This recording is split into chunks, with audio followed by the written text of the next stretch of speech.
diri untuk ikut ruqyah, kemudian datang ke tempat ruqyah, minta di ruqyah, kemudian ruqyah yang ada tarifnya, mau pilih tarif apa? Tarif bekam atau tarif ruqyah? Tarif ruqyah itu sama saja, minta di ruqyah. Tuh, luas banyak sekali teman-teman. Ya, minta di ruqyah, itu teman-teman. Dan kan tawaf juga hitungan, tetapan. Tawaf itu ditetapkan, bukan dihitung, ditetapkan. Ya, ditetapkan 7 kali. Sebagaimana tasbih 33 kali. Beda ya, hitungan sama ditetapkan itu beda. Seperti itu ya teman-teman ya. Iya. Maksudnya gunanya tasbih untuk apa? Bebas. Kalau saya dulu pakai tasbih buat ngitung. Saya duduk nih di ruko kosong. Saya duduk di ruko kosong. Kemudian saya pengen buka rumah makan. Saya pakai tasbih. Saya lihat jam 9 sampai jam 10 berapa mobil yang lewat. Itu dulu saya pernah kayak gitu. Jam sekian sampai jam sekian berapa banyak orang jalan kaki. Jam 7, jam 9, jam 10 paling ramai jam berapa. Nah, ini salah satu strategi market teman-teman. Ini cara berbisnis saya dulu. Ya, saya ikuti sebagaimana ilmu modern lah ya. Tuh. Kemudian di situasi rame antara jam 4 sampai jam 6, berapa banyak orang yang melihat saya duduk. Nah, ini potensi. Ketika kita punya tempat usaha di sini, berapa banyak orang yang lalu lalang. Dari sekian orang lalu lalang, kira-kira berapa persen yang akan beli. Nah, ini. Kemudian, dari kita duduk, kira-kira berapa orang yang akan melihat kita. Nah, ini yang potensi beli. Nah, itu teman-teman. Jadi gimana kita mau pakai ngitung apa kek? Boleh, teman-teman. Mau buat dipakai ngitung apa aja boleh. Boleh, teman-teman. Tasbih itu alat hitung. Boleh. Mau dijadiin kalkulator? Boleh, silakan. Ya. Yeah. Saya pakai tasbih digital sampai 5 saya pakai. Ya, jam sekian ini untuk membaca mobil lewat, ini untuk membaca motor lewat, ini untuk membaca orang jalan. Oh, berarti tempat ini kategorinya tempat ramai. Potensinya berapa? Sekian persen. Oh, berarti buat usaha nggak masuk. Cari alamat lain, cari posisi lain, cari tempat yang lain. Kita lihat lagi. Ketika saya duduk di sini berapa banyak orang melihat saya? Oh, hanya sekian persen dari orang yang jalan. Oh, berarti tempat ini masih ada potensi, tapi ada kemungkinan bagaimana caranya orang bisa melihat. Maka pakai strategi market, pakai baliho atau mungkin pakai spanduk atau mungkin pakai lighting. Nah, itu pola bisnis teman-teman. Namanya strategi market. Itu butuh namanya penelitian. Alat hitungnya pakai apa? Boleh pakai tasbih. Ya, seperti itu ya. Paham? Iya, jadi gitu. Ini juga tips ya bagi teman-teman ketika ingin membuka usaha. Selain ketawakalan yang kita kedepankan, strategi market juga kita harus paham ya. Potensi orang lewat, laju kecepatan, kategorinya jalur cepat apa jalur sedang, itu juga masuk dalam ranah bisnis. Strategi market, kemudian lihat berapa banyak orang yang melihat kita. Kalau kita berdiri warung di sini, kira-kira banyak orang nggak yang melihat kita. Nah, itu masuknya strategi market. Nah, ini tips ya. Bagi teman-teman yang pengen belajar strategi bisnis sok mangga. Ya, seperti itu ya teman-teman ya. Yuk, jangan lupa di tap-tap teman-teman. Ya, di tap-tap ya. Semoga Allah limpahkan kebaikan-keberkahan untuk kita semuanya. Ya, kan akhirnya jadi ngebahas apa aja ini teman-teman. Padahal room kita itu hanya fokus ngebahas tentang penyakit. Yuk, sekarang kembali lagi ke laptop. Penyakit apa lagi teman-teman yang mau kita bahas dari kacamata rohani? Semoga jadi jalan sehat, jalan sembuh penyakit kita semuanya. Sembuh yang berkah, sembuh yang diiringi dengan keimanan dan ketaatan kepada Allah. Gitu ya. Susah tidur. Lihat, Allah berfirman. Allah menggenggam jiwa orang yang mati dan Allah menggenggam jiwa orang yang tidur. Siapa yang Allah panggil, yang Allah genggam? Ya ayyuhal nafsul mutmainah, hanya jiwa yang tenang saja. Emang ada jiwa yang gak tenang? Ada. Jiwa yang gak tenang, jiwa yang gak bisa tidur. Jasadnya berusaha untuk tidur, jiwanya tetap jalan-jalan. Itu jiwa yang tidak tenang. Dari mana awal dari apa penyebab jiwa itu tidak tenang? Ketika kegundahan muncul di dalam hatinya, merasuk kepada was-was dan pikiran-pikirannya. Orang yang banyak pikiran, banyak was-was, hatinya sulit tenang, akhirnya jadi punya masalah insomnia. Itu kalau secara rohani. Secara jasmani, apa penyebab orang itu sulit tidur? Stres, bisa. Depresi, bisa. Atau mungkin adanya peredaran darah oksigen gak lancar kepada syaraf otaknya, itu juga bisa. Banyak kok penyebabnya. Kita lihat, baik penjelasan jasmani yang dijelaskan dokter itu benar-benar, maupun penjelasan rohani yang diajarkan ulama kita itu benar-benar. Tugas kita sekarang apa? Yuk belajar. Hilangkan ketakutan, kekhawatiran, kecemasan dunia di dalam diri kita.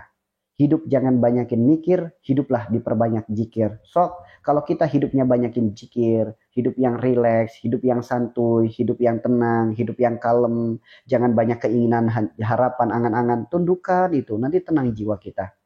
Bagaimana cara menenangkannya? Ala bidzikrillah tatmainul qulub. Ada masalah, ingat Allah. Dikit-dikit ingat Allah. Dikit-dikit ingat Allah. Silakan buka di YouTube, cari Ibnu Sina Channel. Dengarkan terapi zikir nafas. Teman-teman dengarkan terapi zikir nafas malam hari sebelum tidur. Insya Allah sebelum zikirnya selesai teman-teman udah bisa tidur. Ya, sebelum zikirnya selesai insya Allah teman-teman sudah bisa tidur. Gitu ya teman-teman ya. Lutut sebelah kiri sakit kalau sudah terlipat, sakit bila diluruskan atau sakit saat berdiri, sakit. So, teman-teman, apapun penyakit yang ada di kaki, penyakit yang ada di kaki. Kaki itu wilayah di bawah leher, disebutnya wilayah akhirat. Kaki itu ada dua, sebelah kanan dan sebelah kiri. Jika yang sakitnya kaki sebelah kanan, kanan disebutnya habluminanas. Perkara akhirat yang hubungannya dengan manusia, yaitu perkara silaturahim. Sok, perbaiki silaturahim dengan orang-orang terdekat, itu gerbang utama sembuh dari penyakit kaki sebelah kanan. Kemudian, sakit kakinya sebelah kiri, apapun penyakitnya ya, intinya sakit di kaki sebelah kiri. Kiri disebutnya habluminallah. Kaki disebutnya wilayah akhirat, perkara akhirat yang hubungannya dengan Allah. Adanya perjalanan hidup yang melahirkan dosa, kemunafikan, kemusyrikan, kemaksiatan, kezaliman, kesombongan, dosa riba.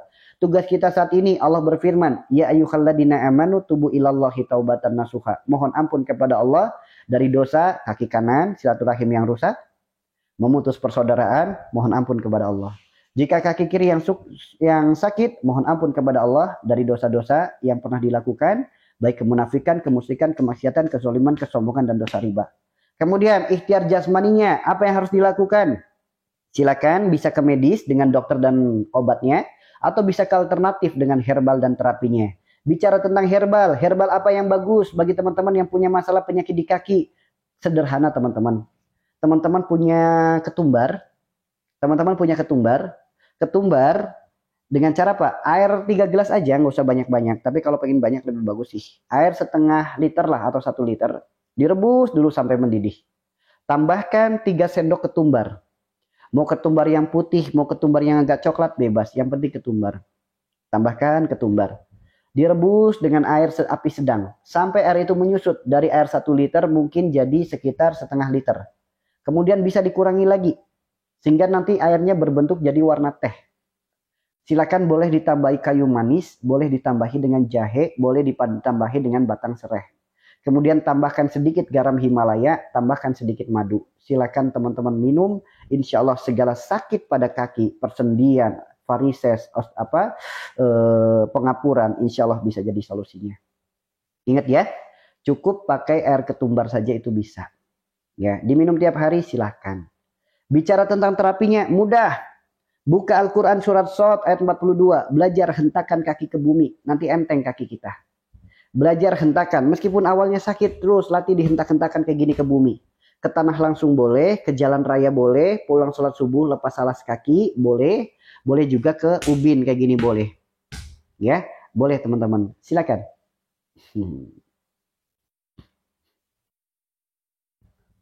Buka aurat termasuk dosa tidak? Bukan lagi dosa, bisa jadi kemusyrikan. Bukan lagi dosa, bahkan bisa jadi kemusyrikan. Ya. Terkadang saya suka heran gitu sama orang-orang yang masih percaya buka aurat. Terkadang saya masih heran sama orang-orang yang percaya buka aurat. Bagaimana mungkin ada orang auranya baik jika di dalam hatinya banyak penyakit hati? Karena aura itu muncul dari dalam. Bagaimana mungkin dalamnya kopi, keluarnya susu? Gak mungkin. Kalau kita pengen memiliki aura yang positif, maka yuk belajar perbaiki hati kita, tata hati kita. Pasti auranya positif. Contoh, maaf ya, Bilal bin Rabah. Mungkin orang melihatnya hitam, hanya giginya saja yang putih. Namun disenangi oleh bidadari surga, bahkan dirindukan oleh bidadari surga. Kenapa? Karena auranya yang sangat luar biasa. Dari mana auranya? Bukan terlihat dari warna kulitnya, dari hatinya, teman-teman. Nah, harusnya kita malu kalau kita masih gimana ya caranya biar buka aura, biar hidup saya jadi makin enak, hidup saya jadi makin tentram. Ya, itu perbuatan sia-sia, teman-teman. Bahkan bisa menjurus kepada kemusyrikan. Jangan percaya gitu-gitu ya. Jangan percaya gitu-gitu ya. Jangan percaya yang gitu-gitu ya teman-teman ya. Karena nggak mungkin ada orang auranya positif kalau di dalam hatinya masih banyak penyakit. Bagaimana mungkin orang marah auranya positif? Nggak mungkin. Terus mentang-mentang orang ganteng lagi marah tetap ganteng gitu? Enggak. Enggak teman-teman. Ya, jadi aura itu gimana hati. Oke? Gitu ya. Sama-sama. Saya stroke sudah tidak 3 tahun. Bagaimana solusinya? Stroke sebelah kanan. Stroke sebelah kanan. Stroke biasanya terjadi pada tangan dan kakinya. Tangan dan kaki wilayah di bawah leher disebutnya wilayah akhirat. Sebelah kanan disebutnya hablum minan nas. Perkara akhirat yang berhubungan dengan manusia adalah perkara silaturahim yang rusak. Penyebab stroke sebelah kanan secara jasmani adanya sumbatan otak sebelah kiri. Otak di atas leher disebutnya wilayah dunia. Sebelah kiri disebutnya hablum minallah. Perkara dunia yang hubungannya dengan Allah, perkara jodoh, rizki, dan mati. Siapapun Anda yang terkena stroke sebelah kanan, sok. Apa kabar hubungan Anda? Yang pertama tentang jodoh. Dengan pasangan bisa menikah, dengan mertua tidak akur, itu bisa jadi penyebabnya. Dengan anaknya baik, dengan menantu jahat, itu juga bisa jadi penyebabnya. Yang kedua perkara rizki, ada nggak perkara rizki yang bikin silaturahim rusak? Mungkin bagi warisan, mungkin persaingan dagang, sok ada nggak? Yang ketiga perkara mati, adanya silaturahim yang rusak, kitanya belum minta maaf, orangnya sudah mati. Itu juga bisa jadi penyebabnya. Silakan mohon ampun kepada Allah dan minta maaf kepada orangnya. Jika orangnya sudah mati, silakan mohon ampun kepada Allah dan mohon untuk disampaikan maafnya kepada orang tersebut. Kemudian ikhtiarkan secara jasmaninya apa? Bisa dengan berbekam, membantu untuk mengangkat sumbatan pada otak kepalanya. Silakan. Ya, bisa juga dengan minum bawang putih. Air 3 gelas direbus sampai mendidih. Dikasih 7 siung bawang putih digeprek, diminum airnya. Itu juga bisa. Silahkan. Ya, bisa juga dengan silakan ke dokter. Dokter lebih tahu obat apa yang akan dikasih. Tuh. Ya, paham di sini? Jadi jasmani itu hanya ikhtiar teman-teman. Kalau pengen sembuh, perbaiki rohani. Kalau pengen sembuh. Kalau jasmani mah hanya ikhtiar saja. Nggak menyembuhkan. Tapi kalau pengen sembuh, perbaiki rohaninya. Oke? Oke teman-teman, paham di sini? Paham? Kalau sering kurang darah, ingat darah disebut sifat. Darah disebut ruh. Orang yang darahnya gampang habis, dikit-dikit transfusi, dikit-dikit transfusi. Kenapa? Karena memiliki mental yang lemah. Hati yang lemah. Hati yang lemah itu apa? Orang yang sulit bahagia. Orang yang menempatkan kebahagiaannya pada mulut orang lain. Menempatkan kebahagiaannya pada orang lain. Menempatkan kebahagiaannya pada sebuah keadaan. Jika ada orang yang ucapannya tidak sesuai, kecewa, tersinggung, baper, sedih, nangis. Jika ada orang sikap perilaku perbuatannya nggak sesuai, kecewa, tersinggung, sedih, baper, nangis. Jika kenyataan hidup tak seindah apa yang diharapkan, kecewa, kemudian meratap, sedih, dan nangis. Sok, darahnya cepat habis. Darahnya rendah teman-teman. Ya, saya tanya teman-teman, yang punya penyakit darah rendah, baperan nggak? Gampang kecewa nggak? Sok, yang terkena penyakit darah rendah, baperan nggak? Gampang kecewa nggak? Apakah orang baper bisa sembuh dengan herbal? Enggak. Apakah orang baper bisa sembuh dengan kimia? Enggak. Apakah orang baper bisa sembuh dengan terapi? Enggak. Allah tidak akan merubah suatu kaum sebelum ia merubah dirinya sendiri. Maka kalau pengen sembuh penyakit darah rendahnya, silakan rubah sifatnya. Jangan baperan lagi. Jangan gampang kecewa, jangan gampang sedih, jangan gampang nangis. Udah. Bagaimana caranya? Allahumma paksa. Paksakan diri kita, latih diri kita. Jangan izinkan rasa kecewa itu masuk ke dalam hati. Jangan izinkan sakit hati itu masuk ke dalam hati. Jangan izinkan ya dek ya. Jangan. Jangan. Nah, karena tidak ada sakit hati jika kita tidak izinkan rasa sakit itu masuk ke dalam hati. Paham di sini? Ya. Barakallah, barakallah. Lantas bagaimana cara melatihnya? Belajar hiduplah dengan sabodo teing. Apa itu sabodo teing? Bodoh amat. Mau orang ngomong apa? Bodoh. Mau sikap orang kayak gimana? Bodoh. Mau keadaannya kayak gimana? Bodoh. Tetap jadilah yang baik karena Allah dan untuk Allah. Syukuri apa yang ada, jangan kufuri apa yang belum dipunya. Dah, enak kalau hidup seperti itu, Mada.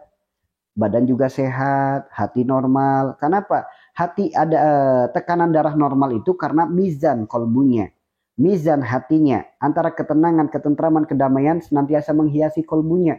Sok darahnya normal. Darahnya normal, teman-teman. Ibuku syaraf kejepit di pinggang. Gimana Ustaz? Segala penyakit yang ada di pinggang. Pinggang disebutnya wilayah suhada. Suhada itu apa? Orang yang berjuang di jalan Allah. Siap mati di jalan Allah. Itu syuhada.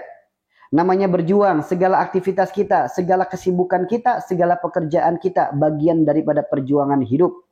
Namanya berjuang itu harus sepenuh hati, harus lillahi ta'ala, dan namanya berjuang itu harus disiplin waktu. Sok, segala kesibukan kita di muka bumi ini, segala aktivitas kita di muka bumi ini, jika kita lakukan tidak sepenuh hati, tidak lillah, tidak disiplin waktu, sok langsung muncul sakit pinggangnya. Contoh, nyuci piring sambil ngedumel, pinggang langsung sakit. Nyapu sambil menggerutu, pinggangnya sakit. Sok, teman-teman. Jadi segala aktivitas kita di muka bumi ini, kita lakukan tidak lillah, dilakukan tidak sepenuh hati, itu bisa bikin sakit pada pinggang. Kalau nggak percaya, buktikan. Ketika nanti sholat zuhur, teman-teman, mungkin ada yang tidak langsung sholat. Mungkin nunggu beberapa detik, beberapa menit mungkin. Nanti nanggung bentar lagi. Sok langsung ingat-ingat perkataan saya. Ketika sholat itu tidak dikerjakan tepat waktu, pinggang langsung berasa pegel, berasa panas, mungkin berasa nggak nyaman. Sok ingat-ingat teman-teman. Ya, ingat teman-teman. Lihat teman-teman yang sering sakit pinggang. Apa kabar kalau lagi aktivitas? Apa kabar kalau lagi nyuci piring, lagi nyapu, lagi cuci baju? Sok. Jika dilakukan sepenuh hati, aman pinggang kita, aman. Jika dilakukan lillah tanpa mengharap pujian, aman teman-teman. Lantas bagaimana kalau orang yang saraf kejepit? Saraf kejepit dengan sakit pinggang mungkin rasanya sama, tapi penyebabnya berbeda. Dalam kitab pengobatan, saraf kejepit adalah teguran bagi orang yang bagi orang yang sombong. Kenapa dikatakan sombong? Ia bekerja mati-matian. Demi apa? Demi mendapatkan rizki, demi mendapatkan uang. Namun ia lupa siapa maha pemberi rizki. Mati-matian mengejar sesuatu yang tidak dibawa mati, namun kepada yang maha memberi rizki, ia tidak mati-matian dalam melakukan ketaatan. Sehingga apa? Sibuknya bekerja sampai meninggalkan sholatnya. Kesibukannya sampai meninggalkan sholatnya. Orang yang sering meninggalkan sholat dengan alasan sibuk bekerja, dengan alasan lagi sibuk, sok ditunggu saja. Nanti ucapkan selamat datang saraf kejepit. Sok. Karena dalam kitab pengobatan, saraf kejepit itu disebabkan karena seringnya kita meninggalkan sholat dengan alasan sibuk bekerja. Karena nggak ada sejarahnya saraf kejepit itu lagi sholat, lagi ibadah tuh nggak ada. Saraf kejepit itu pasti lagi sibuk perkara dunia. Entah lagi kerja, entah lagi dorong, entah lagi ngangkat, entah lagi ngegeser, itu saraf kejepit teman-teman. Ya, gitu ya. Assalamualaikum, waalaikumsalam. Pak Ustadz, miom gimana? Nuhun. Segala penyakit yang ada di wilayah itu, ya, headnya sakit, head tidak lancar, atau head terus menerus, ada miom, ada kista, penebalan dinding rahim, ada kanker serviks, ada keputihan, bau dan gatal, masalah ISK, kandung kemih dan lain sebagainya. Segala penyakit yang ada di wilayah itu. Lihat dalam kitab pengobatan. Ini Daud, ini Sulaiman, ini Yusuf, ini Khidir, ini Ismail, ini Musa, ini Ibrahim, ini Adam, ini Isa, ini Yunus, itu Lut. Itu disebutnya wilayah Nabi Lut. Lihat kisahnya dalam Al-Quran. Apa kisah Nabi Lut? Nabi Lut menghadapi kaum yang memiliki kecintaan berlebih. Siapapun kita, baik laki-laki maupun perempuan, Jika di dalam hati kita ada rasa cinta yang melebihi rasa cinta kita kepada Allah, sok akan muncul penyakit di wilayah itu. Ya, siapapun kita, jika di dalam hati kita ada rasa cinta yang melebihi rasa cinta kita kepada Allah, akan muncul penyakit di wilayah itu. Salah satunya tadi ya, keputihan, bau, gatel, headnya sakit, head tidak lancar, miom, kista, penebalan dinding rahim, kanker serviks, kemudian ISK, masalah kandung kemih, jika laki-laki prostat, hernia, mani encer, lemah syahwat, ataupun impoten, itu bisa. Ya, kecintaan berlebih itu apa? Kecintaan berlebih kepada pasangan, kecintaan berlebih kepada harta benda, kecintaan berlebih mungkin kepada binatang peliharaan. Itu bisa jadi penyebabnya, teman-teman. Contoh, kecintaan berlebih kepada benda. Bangun tidur, bukannya baca doa dulu, buka handphone dulu. Itu udah disebutnya kecintaan berlebih. Kemana-mana yang dibawa handphone ketinggalan, susahnya luar biasa. Itu bisa dikategorikan kecintaan berlebih. Ya, ada kemelekatan di dalam hati yang melebihi rasa cinta kita kepada Allah. Sok sakit nanti jadinya. Ya, apa yang Allah titipi, merasa itu memiliki. Merasa memiliki apa yang Allah titipi. Ini suamiku, ini istriku, ini anakku, ini hartaku, ini punyaku. Nah, itu bisa menjadi penyakit yang di wilayah ini. Lantas bagaimana solusinya? Bagaimana solusinya? Pertama, Allah berfirman dalam Al-Quran surat At-Tahrim ayat 8. Ya ayyuhalladzina amanu tubu ilallahi taubatan nasuha. Allah perintahkan diri kita untuk mengakui kesalahan, memohon ampunan dan berjanji tidak mengulangi lagi. Maka silakan tinggal berdoa, ya Allah, hamba mohon ampuni hamba. Ampuni segala dosa penyebab penyakit ini.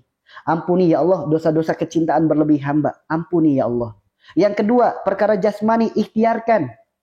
Pertama, ke medis, silakan, boleh dengan dokter atau obatnya. Dokter lebih tahu solusinya apa. Atau ke alternatif, bisa dengan herbal dan terapinya. Sekarang bicara terapi, apa terapinya bagi teman-teman yang headnya sakit, headnya tidak lancar, ada miom, ada kista, penebalan dinding rahim, ada ISK, ada kandung kemih, atau belum punya keturunan, keputihan, bau dan gatal? Yuk perhatikan. Mau tahu nggak terapinya, teman-teman? Mau tahu nggak terapinya? Alhamdulillah teman-teman, kapan ya? Mungkin 2 tahun yang lalu ada nggak sampai deh 1 tahun, kalau nggak, ya 2 tahun, kurang lebih 2 tahun, ada orang sepasang kekasih datang ke tempat kami, belum punya keturunan, usia pernikahannya masih baru, belum lama, kurang lebih 1 tahun pernikahan. Dia anggap itu hamil, begitu dicek di dokter ternyata miom. Berapa besarnya? 17 cm, teman-teman. Ada miom sebesar 17 cm. Dokter menyarankan suruh dioperasi. Kemudian suruh diangkat dengan resiko sulit mendapatkan keturunan. Akhirnya orangnya mempertimbangkan, diikhtiarkan segala macam. Nah, singkat cerita datanglah ke tempat kami. Kemudian sama saya hanya sederhana, minta maaf, minta ampun kepada Allah dari dosa kecintaan berlebih. Kemudian lakukanlah terapi ini. Nah, terapinya saya ajarkan, dipraktekkan rutin. Subhanallah teman-teman, miom yang tadinya 17 cm menyusut sampai jadi 5 cm. Dan alhamdulillah sembuh setelah punya keturunan. Tuh teman-teman. Teman-teman pengen tahu nggak terapinya? Pengen tahu nggak terapinya? Yang punya masalah miom, kista, penebalan dinding rahim, keputihan, bau dan gatel, kanker serviks, ISK, kandung kemih, nyeri head tidak lancar, headnya terus menerus, atau mungkin punya masalah belum punya keturunan, atau yang punya masalah prostat, hernia, mani encer, lemah syahwat, atau ambeien, yuk ikuti terapinya. Mau tahu terapinya? Mau? Yuk kita praktekkan ya. Yang mau direkam silakan direkam, yang mau dibagikan silakan dibagikan. Semoga bermanfaat untuk banyak orang. Ya, yang mau ikhtiar langsung ke majelis kami silakan. Gratis teman-teman. Di tempat kami ada program hamil itu gratis. Program hamilnya 2 bulan, paling hanya 1 kali pertemuan. Ada juga yang sampai 2-3 kali tergantung ada masalah atau tidak. Semuanya gratis. Yuk, kita praktekin terapi duduk ya. Namanya terapi duduk. Namun ingat teman-teman, sebelum kita mempraktekkan terapi ini, saya kasih tahu dulu di awal. Jangan kaget. Jika awal kali terapi, teman-teman akan merasakan seperti kram perutnya. Itu jangan kaget. Yang kedua, jangan kaget kalau tiba-tiba langsung diare. Itu jangan kaget. Yang ketiga, jangan kaget pula kalau muncul gumpalan-gumpalan, entah kuning, entah lendir, entah darah, itu jangan kaget. Ya, karena itu bagian daripada proses penyembuhannya. Jangan kaget ya. Harusnya kita renungkan, gerakan sesederhana itu memiliki manfaat sedahsyat itu. Ya, inilah man arfa nafsahu faqad arfa rabbahu. Yuk, yang mau direkam silakan direkam. Tapi ingat ya, Saya kasih tahu di awal, setelah melakukan terapi ini, kok ada yang merasa kram perutnya, mules, mendadak diare, atau keputihan, atau mungkin gumpalan darah, atau mungkin seketika langsung head, jangan kaget. Ini tandanya bagus terapinya, reaksi. Yuk, jangan kaget. Karena ada tuh yang nakut-nakutin. Jangan dipraktekkan terapi ini, berbahaya. Dicek profilnya, ternyata dia seorang terapis. Ya. Ya, lihat teman-teman. Saya mundurkan dulu kursinya ya. Saya mundurkan dulu kursinya. Nah, kamu di sini aja. Dah. Kelihatan nggak? Saya kelihatan nggak? Kelihatan nggak? Kaki saya kelihatan? Mungkin teman-teman bisa digeser layarnya ke kanan. Bisa digeser layarnya ke kanan. Nanti komentarnya nggak kelihatan. Nah, saya tunjukin lagi. Ini namanya terapi duduk ya teman-teman ya. Nanti teman-teman praktekkan. Yang punya ambeien juga bisa. Yang belum punya keturunan sok diikhtiarkan. Alhamdulillah orang Cilacap 25 tahun pernikahan belum pernah merasakan hamil sama sekali. Alhamdulillah atas izin Allah hamil teman-teman. Yuk. Praktekkan caranya. Yang mau direkam silakan direkam. Dah? Ingat, sebelum melakukan terapi ini, saya berpesan kepada teman-teman.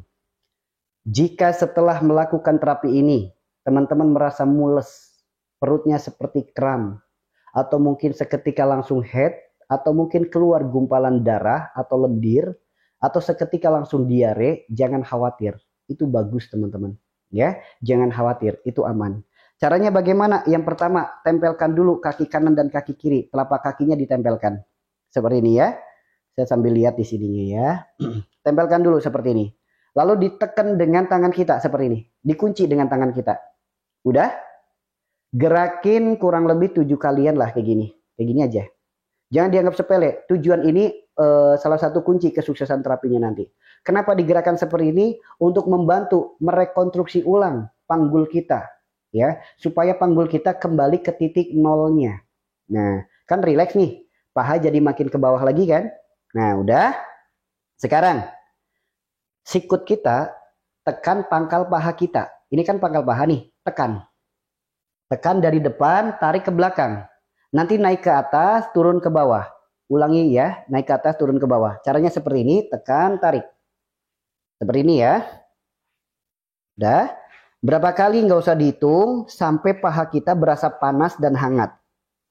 Nanti kalau udah panas dan hangat itu bagus. Langsung enteng lututnya. Sok yang sholatnya sakit, yang sholatnya buat nekuk sakit, kayak gini aja itu bisa membantu untuk menyembuhkannya teman-teman. Ya, bisa membantu untuk kesembuhannya. Seperti itu ya. Itu tanda peredaran darah dan oksigennya lancar. Nah, setelah ini udah, badan tegak lurus. Badan tegak lurus, tangannya ditekuk. Kayak gini boleh.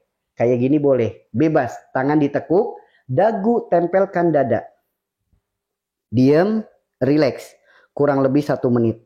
Teman-teman akan merasakan dari tulang ekor sampai ujung kepala, semuanya ketarik. Yang punya masalah tulang ekor geser, yang punya masalah saraf kejepit atau masalah di tulang lumbar, yang punya masalah penyakit GERD, atau teman-teman yang punya masalah penyakit di leher atau tengkuk leher sering sakit, atau mungkin punya masalah insomnia, atau teman-teman yang punya masalah vertigo, silakan. Ketarik semua dari tulang ekor sampai ke ubun-ubun, ketarik. Bagi teman-teman yang punya masalah tekanan darah tinggi, jangan kaget kalau cenderung agak pusing, jangan kaget. Ya, nanti relax, badan langsung hangat. Ketika badan udah hangat, udah.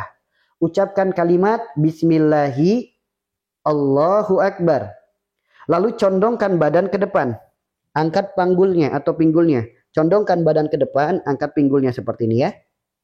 Nah, condongkan badan ke depan, angkat pinggulnya. Usahakan keangkat. Awal kali terapi mungkin sulit. Paling hanya keangkat beberapa mili saja. Usahakan minimal 1 cm keangkat. Nanti sering terapi bisa keangkat. Bahkan ketika udah sering terapi bisa keangkat seperti ini, teman-teman nanti bisa berdiri seperti ini ya. Bisa langsung berdiri. Ketika udah bisa berdiri, sok apa yang disebutkan tadi, apapun penyakitnya, insya Allah ya. Kalau dari samping kayak gini teman-teman. Kalau dari samping seperti ini. Kita lihat dari samping ya. Kita lihat dari samping. Jutaan orang yang udah praktek, jutaan orang yang sudah membuktikan. Teman-teman bisa melihat video-video saya tentang terapi duduk. Rata-rata jutaan semuanya yang nonton.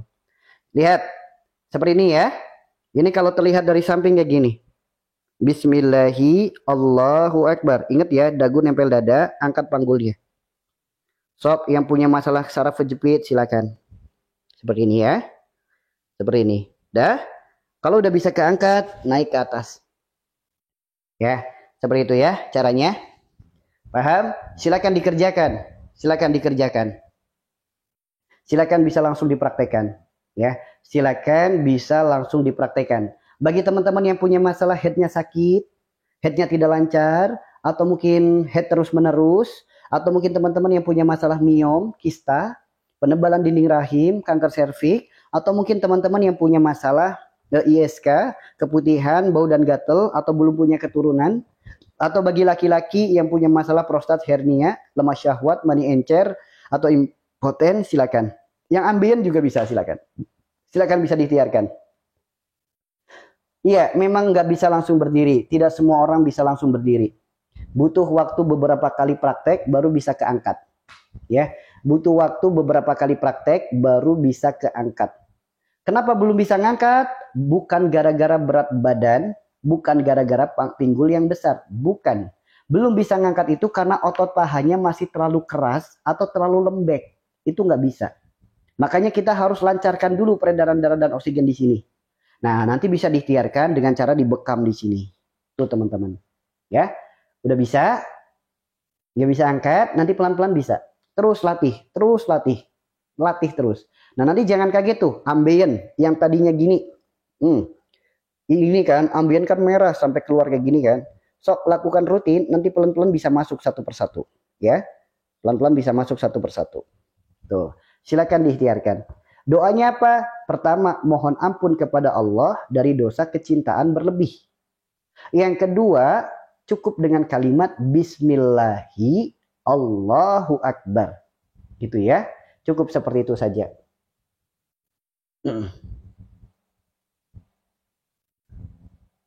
Alhamdulillah Pak Ustadz, saya sudah praktekkan 2 kali. Tadinya badan pada sakit, lutut sakit, alhamdulillah berasa fit, alhamdulillah, Allah Maha Baik.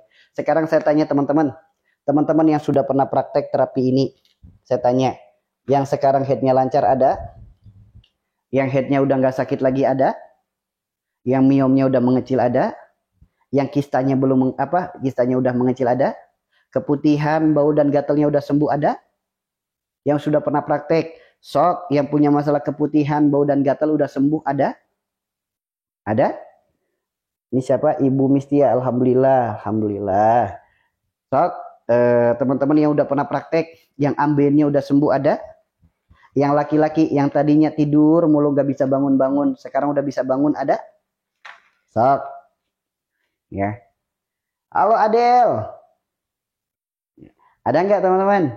Ya, silakan dipraktekkan. Silakan dipraktekkan ya. Silakan. Berapa lama Ustaz prakteknya? Seikhlasnya. Sehari minimal 2-3 kali lah. Minimal 2-3 kali. Ya, silakan. Silakan. Di kami juga ada promilnya. Promilnya itu di kami programnya 2 bulan, semuanya gratis tapi nggak ada yang online, semuanya offline. 2 bulan paling hanya 1 kali pertemuan. Ya rata-rata 1 kali pertemuan. Ada juga yang lebih dari 1, biasanya yang punya masalah. Apa masalahnya? Miom atau kista. Itu biasanya lebih dari 1 pertemuan. Bisa 2 kali, bisa 3 kali pertemuan. Ya. Bismillah ya. Bismillahi Allahu Akbar. Alamat kami berada di depan stasiun Lego, kecamatannya Pekuncen, kabupatennya Banyumas, Jawa Tengah. Gitu ya. Itu alamatnya. Berarti ada di Banyumas, Jawa Tengah. Ya, silakan. Silakan. Ada yang udah praktek? Ada yang udah praktek? Kemarin kan banyak yang testimoni ya, apalagi di Viti-Viti banyak yang testimoni. Alhamdulillah sekali praktek, aku udah 5 tahun gak head setelah lahiran, sekarang sudah head lagi langsung head. Kan banyak yang testimoni kayak gitu. Yuk teman-teman praktekkan teman-teman. Luar biasa. Ini bukti dalam kitab pengobatan. Sembuh itu mudah, sembuh itu murah, sembuh itu gratis. Ya, buktikan. Buktikan. Sembuh yang mudah, sembuh yang murah, sembuh yang gratis. Diulang boleh nggak? Yuk, kalau mau diulang. Yuk, yang mau direkam silakan. Yang mau direkam silakan. Jangan lupa dibagikan, sok diupload di TikTok, insya Allah FYP TikTok Anda. Ya, karena semua yang memposting TikTok, tentang terapi ini semuanya FYP. Ya, sok bikin TikTok Anda FYP. Lihat, siap direkam. Ingat ya, sebelumnya saya berpesan bagi teman-teman yang ingin melakukan terapi ini, jangan kaget kalau awal-awal terapi mungkin ada yang merasakan perutnya kram, ada juga yang merasakan mules, bahkan sampai teman yang justru malah keluar gumpalan darah, atau mungkin keputihan atau cairan kuning, itu jangan kaget. Atau teman-teman yang malah keluar head sekaligus, itu jangan kaget. Ya, ini salah satu reaksinya, nggak masalah, aman. Atau mungkin pinggangnya jadi hangat, aman. Ya, caranya bagaimana? Sederhana, dua telapak kaki kita tempelkan antara kanan dan kiri, kemudian kunci dengan tangan kita, gerakan sederhana seperti ini, usahakan tumitnya sambil mendekat ke pangkal paha, seperti ini ya. Gak usah dihitung berapa kalinya, sekiranya udah nyaman cukup, nanti paha kalau udah nyaman dia akan semakin rendah. Sekarang sikut tempelkan di pangkal paha, tarik ke belakang. Ingat ya, sikut kita tempelkan di pangkal paha, tarik ke belakang. Ya, lakukan berulang-ulang dari bawah ke atas, nanti naik seperti ini ya, nanti sampai ke dekat lutut. Kayak gini, turun ke bawah. Berapa kali nggak usah dihitung, sampai paha kita berasa hangat, paha kita berasa panas. Nah, nanti kalau udah hangat, udah panas cukup. Badan tegak lurus, tangan ditekuk bebas, kayak gini boleh, bebas. Yang penting tangan ditekuk, dagu tempelkan dada. Ingat, badan tegak lurus. Diam, rileks selama 1 menit. Dari tulang ekor, tulang lumbar, pinggang, punggung, leher, sampai ke kepala, semuanya ketarik. Jika ada yang bermasalah, mungkin tulang ekornya geser, saraf kejepit, atau masalah di tulang lumbar, atau teman-teman yang punya masalah penyakit GERD, atau teman-teman yang punya masalah penyakit sakit di leher, di pundak, atau sering punya vertigo, migrain, atau insomnia, silakan dipraktekkan. Ya, kalau lagi seperti ini tiba-tiba mual, muntah, nggak apa-apa kalau mau dimuntahin. Dah, kalau udah hangat badannya, dengan kalimat Bismillahi, Allahu Akbar, condongkan badan ke depan, panggulnya diangkat atau pinggulnya. Condongkan lagi badan ke depan, pinggulnya diangkat. Terus diangkat. Diangkat, usahakan semakin tinggi. Kalau bisa semakin tinggi sampai berdiri seperti ini teman-teman. Ya, usahakan sampai berdiri. Yuk kita lihat dari samping. Dari samping seperti apa? Seperti ini teman-teman. Dagu tetap nempel dada ya. Seperti ini. Usahakan mata lihat perut. Kayak gini ya. Nanti kalau udah bisa ngangkat seperti ini, usahakan berdiri. Ya, usahakan berdiri. Sok, praktekkan terapinya, lihat, gak pakai lama perubahannya langsung teman-teman bisa dapatkan. Lihat, nanti teman-teman langsung praktek, gak pakai lama, lihat, efeknya langsung bisa teman-teman rasakan. Efeknya langsung bisa teman-teman rasakan. Ya, ingat, penyebabnya secara rohani disebabkan karena kecintaan berlebih. Maka mohon ampun dulu kepada Allah dari dosa kecintaan berlebih. Rohaninya udah diperbaiki, sekarang jasmaninya ikhtiarkan. Bisa ke medis dengan dokter dan obatnya, bisa ke alternatif dengan herbal dan terapinya. Dan ini salah satu terapinya. Lantas apa herbalnya? Lantas apa solusinya? Apa yang bisa dilakukan? Diajarkan oleh Siti Aisyah. Dengan air setengah gayung, dikasih 3 tetes minyak Arab, diaduk sampai rata, kemudian air itu dielap dari depan ke belakang di wilayah itu. Ya, ingat ya, secara jasmaninya bisa ke dokter dengan obat, atau dengan terapinya dokter silakan, atau ke alternatif dengan herbal dan terapinya. Salah satu terapinya seperti tadi. Secara herbalnya, ikhtiarnya bisa dilakukan dengan cara apa? Ikuti petunjuk yang diajarkan oleh Siti Aisyah. Air setengah gayung, kasih 3 tetes minyak Arab. Diaduk sampai rata, celupin kain halus. Kemudian dielap dari depan ke belakang di wilayah itu, diperes dengan 3 jari, jari tengah ditonjolin. Ya, ini masuk di celah-celah kayak gini. Diperes, celupin lagi, elap lagi dari depan ke belakang, peres lagi, celupin lagi dari depan ke belakang. Yang punya ambeien juga bisa, silakan bisa diikhtiarkan dengan air setengah gelas, air panas, dikasih 3 tetes minyak Arab, diaduk sampai rata, celupin kain halus atau kain kasa, tempelkan di ambeiennya. Ya, tempelkan di ambeiennya seperti itu. Ya, seperti itu ya teman-teman ya, tempelkan di ambeiennya. Sebelum dan sesudah buang air besar. atau di saat tidur. Bagi yang punya keputihan, bau, gatel, silakan dielapkan di wilayah itu buat ngebersihin wilayah itunya.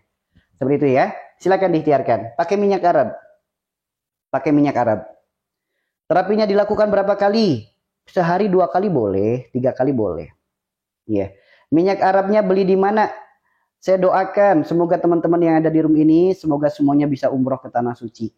Semoga teman-teman bisa berkunjung ke Bukit Taif, teman-teman bisa melihat pabrik minyaknya, teman-teman bisa beli langsung di sana. Atau teman-teman yang saudara keluarganya lagi umroh bisa nitip kepada saudara atau keluarganya, mudah-mudahan berkunjung ke Bukit Taif. Insya Allah di seluruh pelataran Masjid Nabawi, Masjidil Haram, insya Allah ada yang jual itu banyak. Di Indonesia ada nggak? Ada tapi jarang. Ada tapi jarang teman-teman. Sekalinya ada juga belum tentu asli. Ada yang asli juga belum tentu murni kalau di Indonesia. Tapi teman-teman bisa silakan, gak ada salahnya kalau mau mencoba, cari di toko parfum terdekat, di daerah teman-teman, di kota teman-teman. Ya, di daerah teman-teman, di kota teman-teman. Cari, silakan. Warnanya apa? Warnanya putih, kental, dan lengket. Itu yang asli. Selain warnanya putih, jangan dibeli. Warnanya putih, kental, dan lengket. Ya, warnanya putih, kental, dan lengket. Silakan. Bukan warna bening ya. Putihnya itu seperti susu putih gitu. Seperti apa minyaknya? Bentar. Nih, minyaknya kurang lebih seperti ini. Teman-teman nanti cari di toko parfum terdekat, di daerah teman-teman, di kota teman-teman yang seperti ini minyaknya. Warnanya putih, kental, dan lengket. Selain warna putih, jangan. Ya, cari yang warnanya putih. Dan cari yang kental dan lengket. Kentalnya seperti apa? Seperti ini teman-teman. Kalau yang asli, diangkat sticknya, dia nggak langsung netes. Nunggu beberapa detik baru netes kalau yang asli. Ya, nunggu beberapa detik baru dia netes. Ya, kalau yang palsu diangkat langsung netes. Dioles di telapak tangan. Digosok. Kalau yang asli dia lengket, kalau yang palsu dia licin. Ya, ini kalau udah digosok bisa dioles ke badan, bisa untuk deo bagi teman-teman yang punya masalah bau badan atau ke kulit langsung yang punya masalah gatel-gatel. Atau bisa juga ke wajah yang punya masalah flek hitam, komedo, jerawat, atau untuk mengangkat sel-sel kulit mati, bisa juga ke rambut. Teman-teman yang punya masalah rambut rontok, ketombe, dan kutu rambut, silakan bisa diikhtiarkan. Ya, silakan bisa diikhtiarkan.